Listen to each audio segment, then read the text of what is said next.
ఈ రోజే డౌన్లోడ్ చేయండి. మీ ఫేవరెట్ షోస్ చూడండి. ఇన్స్పెక్టర్ గారు, బయట మా నాన్న పొజిషన్ చూశారు కదా, ఆయన ఆరోగ్యం అస్సలు బాలేదు. ప్లీజ్ ఆయన వెళ్ళే వరకైనా ఆగండి, మిమ్మల్ని రిక్వెస్ట్ చేసుకుంటున్నాను. ఈ భయం ఇప్పుడు కాదు జగదాత్రి గారు, ఇంద్రాణి లాంటి వాళ్ళతో పెట్టుకునే ముందు ఉండాలి. ఇప్పుడు మీకు ఇక వేరే ఆప్షనే లేదు. ఏంటమ్మా, నీకోసారి అరెస్ట్ చేయమంటే అర్థం కాదా? వెళ్ళి అరెస్ట్ చెయ్యి. ఒక్క నిమిషం ఆగండి, ఒక్క నిమిషం ఆగండి, ఒక్క నిమిషం ఆగండి, ఒక్క నిమిషం ఆగండి.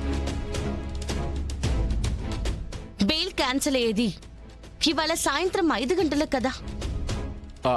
అంటే ఇవాళ 5 o'clock వరకు నిషికాని మీరు అరెస్ట్ చేయలేరు. ఇప్పుడు నేను అరెస్ట్ చేస్తే ఈ రోజు కోర్టులో ప్రొడ్యూస్ చేస్తాను. కనీసం బెయిల్కి మళ్ళీ అప్లై చేసుకోవచ్చు. మీరు అన్నట్టు సాయంత్రం చేస్తే రేపు ఎల్లుండి కోర్టు హాలిడే. 2 రోజులు అమ్మాయి జైల్లోనే ఉండాలి, అది కూడా నా కస్టడీలో. ఆ అవసరం రాదులే ఇన్స్పెక్టర్. నా చెల్లిని నేను కాపాడుకుంటాను.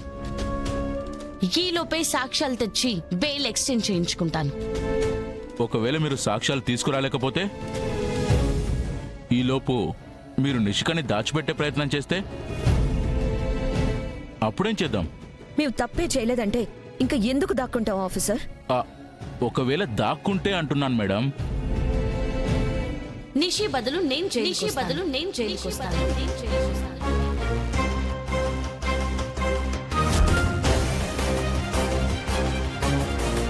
అమ్మా జగదాత్రి. పర్లేదు మావయ్య గారు, మీరు చెప్పండి ఇన్స్పెక్టర్, మీకు ఓకేనా?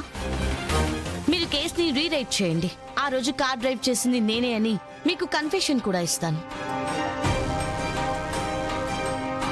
యాక్చువల్గా ఇది నాకు డబుల్ ఓకే. సరే, అయితే మీరు సాయంత్రం 5 గంటలకు రండి.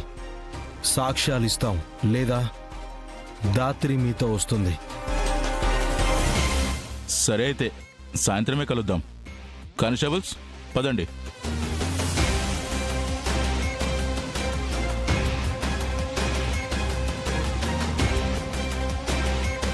ఏం చేసావు జగదాత్రి నువ్వు? సాక్ష్యాలు దొరక్కపోతే?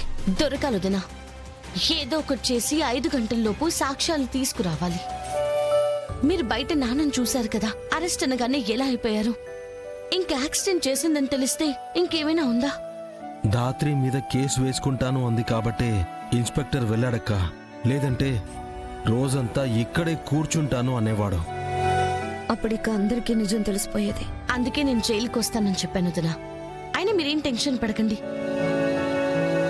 కేదార్కి నాకు తెలిసిన పోలీస్ ఆఫీసర్ ఉన్నారు కదా, వాళ్ళ హెల్ప్ తీసుకుని ప్రూఫ్స్ తీసుకొస్తాం. నీకు థ్యాంక్స్ చెప్పాలో, ఆల్ ది బెస్ట్ చెప్పాలో, జాగ్రత్త చెప్పాలో తెలియడం లేదు జగదాత్రి. నీ కుటుంబం కోసం నువ్వు చేస్తున్న ఈ త్యాగానికి పేరు కూడా పెట్టలేం. సరే వదినా, ఇక మేము బయలుదేరుతాం. మనకెక్కువ టైం కూడా లేదు కదా. కేదార్ పద. పద.